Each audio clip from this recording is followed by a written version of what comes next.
Chapter 76, 5th year, Moony and Company. The dog, Sirius the dog, barked twice and wagged its tail playfully as Remus picked himself up off the floor. He looked at James and Peter, who were both smiling sheepishly. He looked at the dog again, and it transformed back into Sirius, standing before him with the same mad grin. "You did it," Remus said tonelessly. "I can't believe you bloody did it." He sat down again, feeling a bit wobbly. "Are you angry with us?" James asked, his eyes huge and earnest. "Can you all do it?" Peter and James looked at each other, then nodded. Remus breathed in, his chest tight. "Go on then," he whispered. "Show me."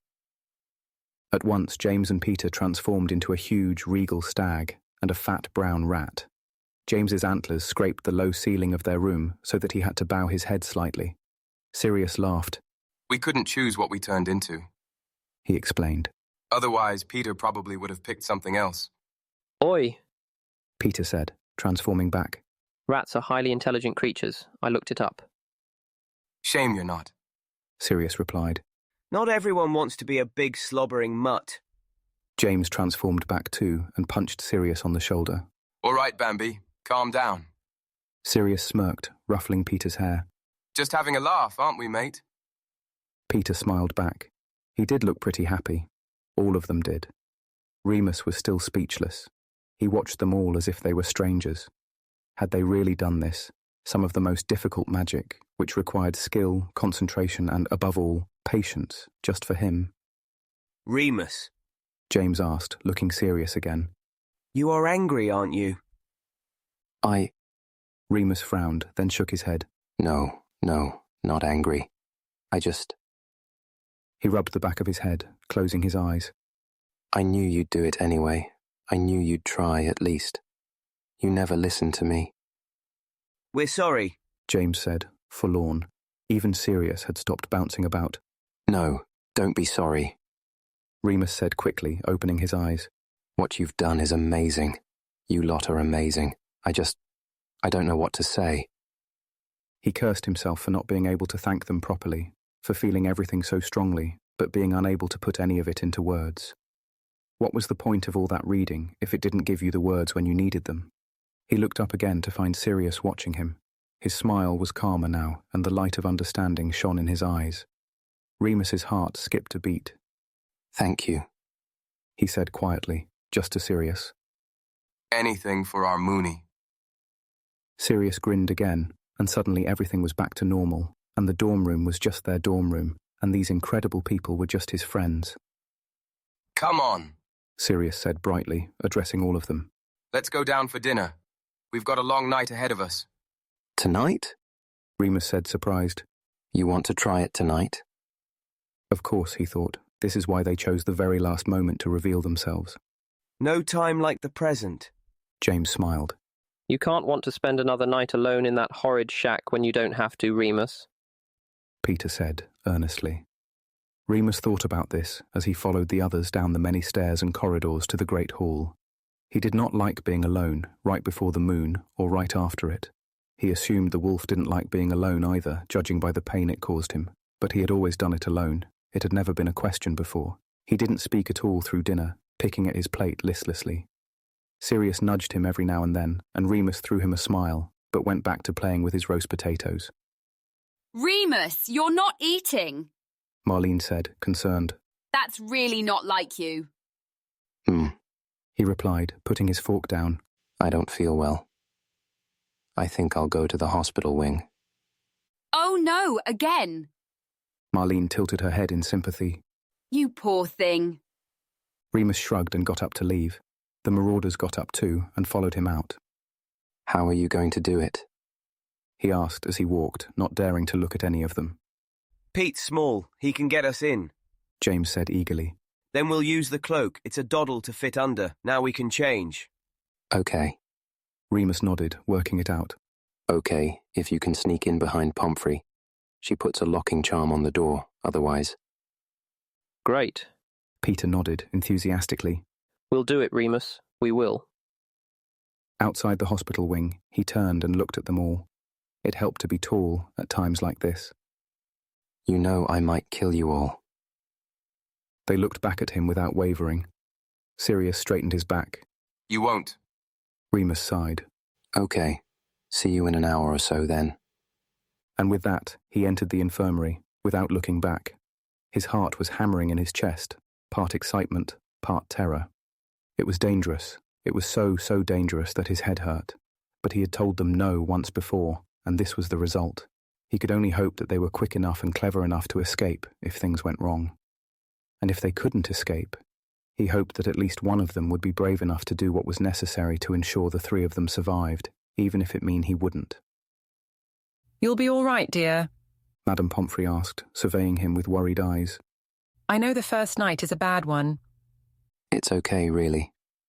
Remus said, sitting down on his little cot, as usual. Don't worry about me. I'll see you in the morning. The very crack of dawn, the Mediwitch promised. She gave him a quick kiss on the forehead before bustling out of the room. Remus breathed in deeply and looked around. Are you there? He breathed into the empty room. James appeared suddenly, pulling back the cloak. Sirius and Peter quickly followed, transforming back from their Animagus forms. I don't think I'll ever get used to that. Remus blinked. He bit his lip nervously and tried to smile, gesturing at the dingy room. Welcome to the Shrieking Shack. Moony! James said, looking deeply troubled as he took in the surroundings. It's horrible. It's okay. It's better than a cage. It is a cage. Sirius said, sounding fierce. When will it happen? Peter asked suddenly, standing behind the other two. Remus rolled his shoulders carefully to see how the ache was coming along. Not long, he said flatly. 15 minutes, maybe. They were quiet for a bit.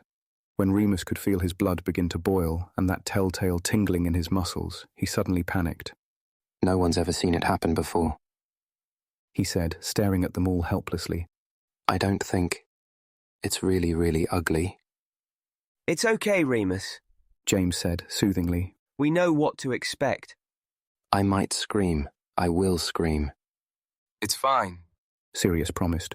You've got your wands? They all withdrew them to show him. Good. He nodded, looking at the floorboards. His back hurt. He could feel every vertebra pushing against the skin. If I attack, if you can't control me, you're going to have to.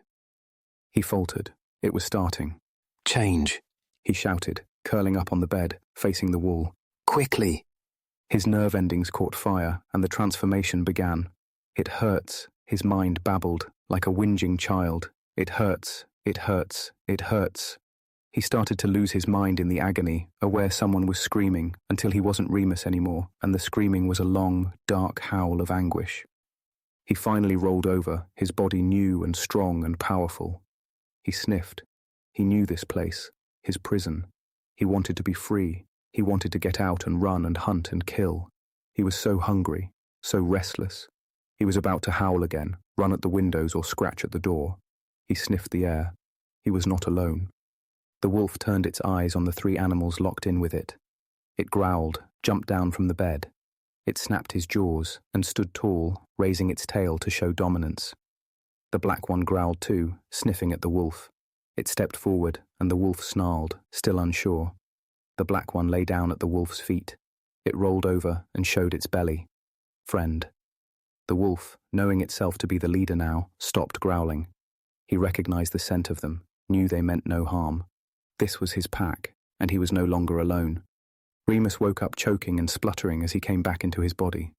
It was dark and dusty, like always, and his bones were still sore and tired, and his head still throbbed. But there was no blood. At least he couldn't smell it, couldn't taste it, and the pain was passing quickly, like water down a drain. Moony?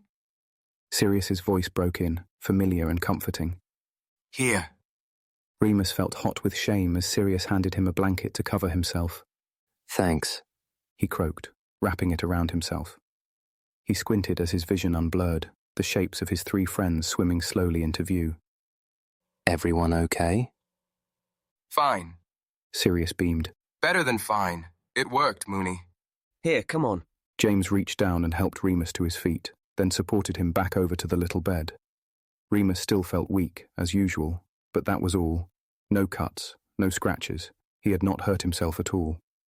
He pulled his blanket tighter around his body and looked up at his 3 best friends, the dearest people in the world. His eyes filled with tears and he looked down, quickly, embarrassed. Are you okay? Sirius asked, sounding worried. Does it still hurt? No, Remus shook his head, smiling.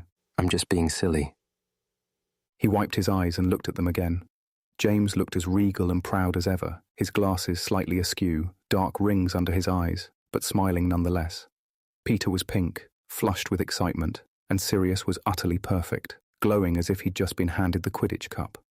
Remus felt very frail and pathetic, all skinny and naked on the bed beside these heroes.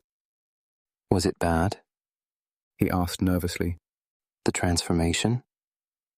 It was pretty awful. James said, honestly. The others nodded. You're so brave, Remus. Peter burst out. But afterwards? Sirius said, eager to remember. Afterwards it was amazing. You weren't sure at first. But then You submitted to me. Remus said. I remember. I thought you couldn't remember anything that happened. James asked, cocking his head. I can't, usually. Remus frowned. But last night was different. I remember it all. I wasn't me exactly, but I wasn't not me either. Does that make sense? No. Sirius laughed. Remus laughed too. You lot better get under the cloak. Madame Pomfrey's on her way. Could, someone pass me my clothes?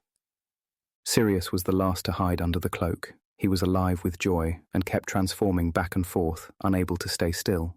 When they absolutely had to go, he squeezed Remus's shoulder gently, one last time. Didn't I tell you, Moony? Didn't I tell you? He whispered, feverishly. You did. Remus smiled weakly. He lowered his voice so that no one else could hear him and looked at Sirius carefully. Was it scary? Was I scary? He had no idea what he looked like in wolf form. Sirius's expression did not flicker. No. He said firmly. You were beautiful.